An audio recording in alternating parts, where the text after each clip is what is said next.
एक जंगल में एक बहुत बड़ा बरगद का पेड़ था। उस पेड़ पर विश्राम करने के लिए हजारों प्रकार के पक्षी रोजाना जाया करते थे। उस पेड़ पर रहकर पक्षी अपार आनंद की अनुभूति प्राप्त किया करते थे। इसलिए कहते हैं कि एक स्थान पर लंबे समय तक रहते हैं तो हमें उससे लगाव हो जाता है।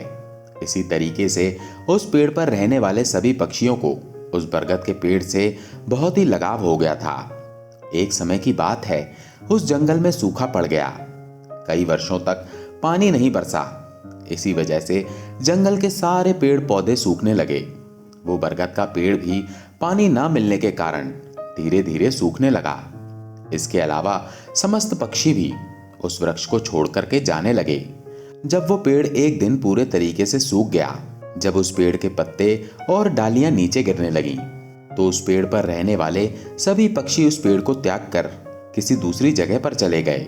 केवल बेचारा एक बूढ़ा गिद्ध उस बरगद के पेड़ पर अकेला ही बैठा रह गया। उसने देखा उस पेड़ पर रहने वाले सारे पक्षी एक एक करके उस पेड़ से जा चुके हैं। कुछ पक्षियों ने उस बूढ़े गिद्ध से भी चलने के लिए कहा, परंतु उस बूढ़े गिद्ध ने जाने से मना कर दिया। उस बूढ़े गिद्ध ने सोचा कि मेरा जन्म तो इसी पेड़ पर हुआ है और इसी पेड़ पर मैं खेल कूद कर बड़ा हुआ हूं। मेरे जीवन के सारे सुख इसी बरगद के पेड़ ने दिए हैं और आज जब इस पेड़ पर मुसीबत आन पड़ी है तो इसे मैं मुसीबत में छोड़कर भला कैसे चला जाऊं। इस पेड़ ने मुझे पाल पोस कर बड़ा किया है। इसने हर सुख दुख में मेरा साथ दिया है। इसलिए मैं इस वृक्ष का ऋणी हूं। मैं जीते जी इस पेड़ को छोड़कर नहीं जाऊंगा।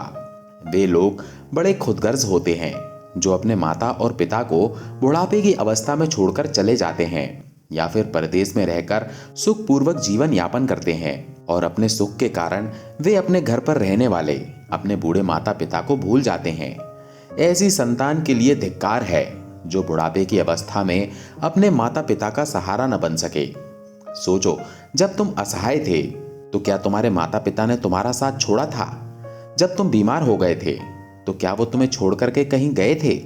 क्या जब तुमने किसी से झगड़ा किया और तुम संकट में पड़ गए थे तो क्या ऐसे में तुम्हारे माँ बाप ने तुम्हें अकेला छोड़ा था?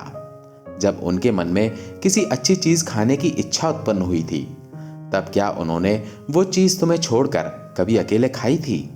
आज वो बेचारे बूढ़े हो गए तो आज तुम्हें उनसे घृणा होने लगी। तुम्हारे लिए तुम्हारे माता पिता ने इतना किया, तुम अपने माता पिता के लिए क्या इतना भी नहीं कर सकते कि उनके बुढ़ापे की लाठी बनकर उनका सहारा बन सको? उस बूढ़े गिद्ध ने मरते दम तक उस पेड़ का साथ ना छोड़ने की कसम खाई। कुछ दिन इसी प्रकार से और बीते तो वो पेड़ पूरी तरीके से जर्जर हो गया। उसे दीमक खाने लगी, लेकिन वो बूढ़ा गिद्ध उस पेड़ को छोड़कर नहीं गया। वो दिन में थोड़ा बहुत इधर उधर घूमकर भोजन का प्रबंध कर लेता था और शाम होने पर उस सूखे हुए पेड़ पर आकर बैठ जाता था। इस प्रकार से कई दिन बीत गए। जो पक्षी उसे छोड़कर दूसरे स्थान पर चले गए थे, उन्होंने सोचा कि गिद्ध भाई अभी भी वहीं उस सूखे पेड़ पर बैठे रहते हैं। क्यों ना हम सब मिलकर उनके पास में चलें और उन्हें समझा बुझाकर अपने पास बुला लाएं। यही सोचकर कुछ पक्षी उस बूढ़े गिद्ध के पास आए और उस बूढ़े गिद्ध को अपने साथ चलने का आग्रह किया। वो कहने लगे, अरे गिद्ध भाई, तुम कहाँ सूखे हुए पेड़ पर बैठे रहते हो? क्या तुम्हें नहीं पता इस वृक्ष का जीवन खत्म हो चुका है? मरे के साथ में मरना ये भला कहाँ की समझदारी है? कहते हैं वही गिद्ध का श्रेष्ठ है जिसमें धर्म की हानि न हो। वही देश श्रेष्ठ है जहां पर कुटुंब का पालन हो सके। गिद्ध भाई, ये पेड़ जर्जर हो गया है। दीमक इसे दिन रात काट काट कर खा रही है। किसी दिन हवा के तेज झोंके के साथ ये वृक्ष गिर जाएगा। फिर इसके बाद तुम कहां जाओगे? हमारे विद्वान लोग भी कहते हैं, शत्रु, कर्जा, अग्नि, बीमारी, इन चारों को समय रहते दबा देना चाहिए। जो व्यक्ति इन चारों का समाधान नहीं करता वो व्यक्ति बेमौत ही मारा जाता है। ठीक इसी प्रकार तुम्हें इस पेड़ को छोड़कर किसी खुशहाल स्थान पर निवास बना लेना चाहिए। उन सारे पक्षियों के समझाने के बाद भी वो बूढ़ा गिद्ध उन पक्षियों की बात मानने के लिए तैयार नहीं हुआ और कहने लगा, हे पक्षियों, ये बरगद का पेड़ मेरे माता पिता के समान है। मेरे माता पिता भी मुझे जन्म देने के बाद मुझे इसी पेड़ पर छोड़कर चल बसे। उनके जाने के बाद मैं इसी पेड़ पर खेल कूद कर बड़ा हुआ हूँ। मैंने जीवन के सारे सुख, हंसी खुशी इसी पेड़ पर रहकर पाई है। बचपन से लेकर बुढ़ापे तक का सफर मैंने इसी पेड़ पर रहकर तय किया है। अब ऐसी कठिन परिस्थिति में मैं इस पेड़ का साथ भला कैसे छोड़कर चला जाऊं? ये मेरी सबसे बड़ी खुदगर्जी होगी। कहते हैं भक्त, सेवक और संत जो ये कहता हो कि मैं आपका हूं, इन लोगों के लिए मुसीबत पड़ने पर भी इनका साथ नहीं छोड़ना चाहिए।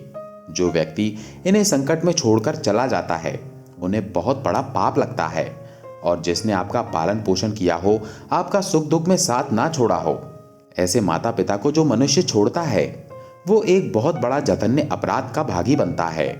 उन संतानों को कभी भी मनुष्य की योनि में जन्म नहीं मिलता। उस बूढ़े गिद्ध ने कहा, अरे पक्षियों, मैं अपनी मृत्यु तक इसी पेड़ पर रहूंगा, तुम लोग यहां से चले जाओ। बूढ़े गिद्ध की बात सुनकर सारे पक्षी निराश होकर वहां से चले जाते हैं। कुछ पक्षी कहते हैं, अरे भाई, इस बूढ़े गिद्ध के साथ साथ इसकी बुद्धि भी अब सठिया गई है, इसलिए इस बूढ़े गिद्ध को समझाना बिल्कुल बेकार है। कुछ दिन और बीत जाने के बाद वही पक्षी फिर से उस बूढ़े गिद्ध को समझाने के लिए आए। उस दिन भी उस गिद्ध ने उस पेड़ को छोड़ने के लिए मना कर दिया। इस बार सभी पक्षी लौटकर अपने घर के लिए नहीं गए। वे सीधे इंद्रदेव के पास पहुंचे और इंद्र को जाकर सारी बात बताई कि हे भगवान, हम जिस जंगल में रहते हैं उस जंगल में कई वर्षों से पानी नहीं बरसा। पूरा जंगल पानी न बरसने के कारण सूख गया है और पेड़ पौधे भी सूख चुके हैं। जंगल के सभी जीव जंतु जंगल को छोड़कर किसी दूसरे स्थान पर चले गए। पर सबसे बड़े दुख की बात तो यह है कि जिस बरगद के पेड़ पर हम सभी रहते थे, उस बरगद के पेड़ पर एक बूढ़ा गिद्ध भी रहता है। हम तो उस बरगद के पेड़ को छोड़कर चले आए, लेकिन वो बूढ़ा गिद्ध उस बरगद के पेड़ को छोड़कर कहीं नहीं जाना चाहता है। हे भगवान, अब तो वो पेड़ सूखकर जर्जर हो चुका है। वो पेड़ कभी भी गिर सकता है। हम लोग तो उसे समझाने के लिए गए थे, परंतु वो उस पेड़ को छोड़ने के लिए तैयार नहीं हुआ। वो कहता है कि मरते दम तक मैं इस पेड़ का साथ नहीं छोड़ूंगा। इसलिए हे भगवान, आप स्वयं ही चलकर उस बूढ़े गिद्ध को समझा दीजिए, शायद वो आपका कहना मान जाए। इस प्रकार से पक्षियों के बार बार निवेदन करने पर देवराज इंद्र ने उनकी बात स्वीकार कर ली।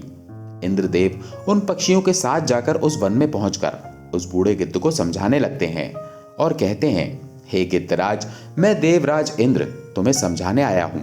ये पेड़ बहुत ही जर्जर स्थिति में हो गया है। इसकी डालियां सूखकर गल चुकी हैं, इस पर छाया भी नहीं है और एक भी पत्ता नहीं बचा, और तुम भी बहुत बूढ़े हो चुके हो। यदि किसी दिन ये पेड़ गिर गया तो तुम्हारी मृत्यु हो सकती है। इसलिए हे गिद्ध, तुम इस पेड़ को छोड़कर किसी सुरक्षित स्थान पर चले जाओ।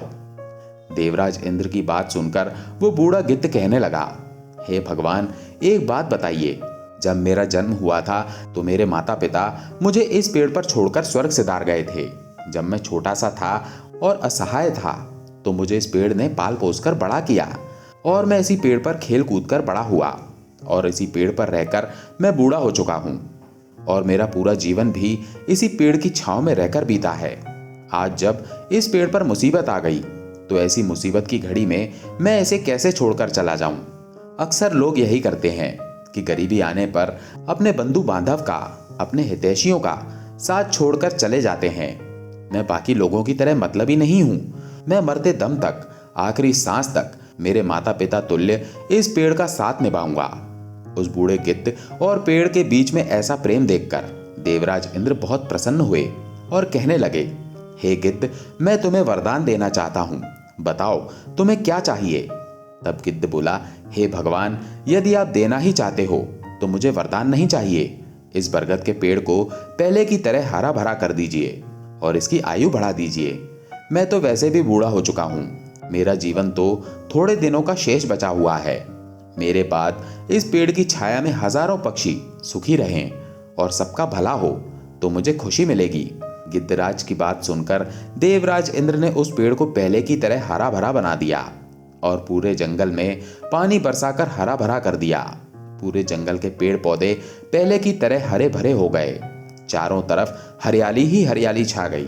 सभी जीव जंतु और पशु पक्षी जो उस जंगल को छोड़कर चले गए थे, वे सभी पक्षी और जीव जंतु उस जंगल में फिर से लौट आए और पहले की तरह वे पक्षी उस बरगद के पेड़ पर आकर रहने लगे और वे पक्षी आने के बाद उस बूढ़े गिद्ध की सेवा करने लगे।